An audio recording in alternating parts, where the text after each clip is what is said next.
आणि विशेषतः सिल्कच्या माध्यमातून खूप मोठ्या प्रमाणात एक अर्थव्यवस्था या ठिकाणी उदयास येते हे पाहून मला अतिशय आनंद आहे।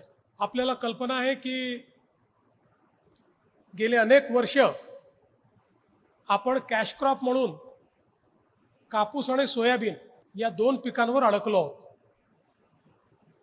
खरं तर देशामध्ये उत्पादकतेतही कापूस आणि सोयाबीनमध्ये जेवढी उत्पादकता मिळवली पाहिजे तेवढी अद्याप आपण मिळवू शकलेलो नाही। तो प्रयत्न आपला चालला आहे,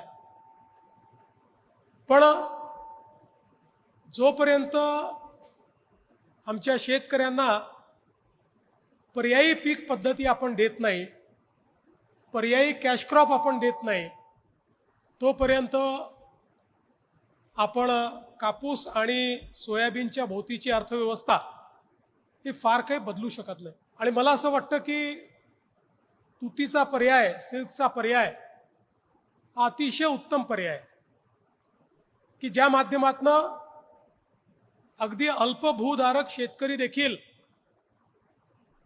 जसा ऊसाचा शेतकरी चांगला पैसा कमवतो त्याही पेक्षा जास्त पैसा याच्यामध्ये कमवण्याची संधी ही आमच्या शेतकऱ्याला या ठिकाणी आहे।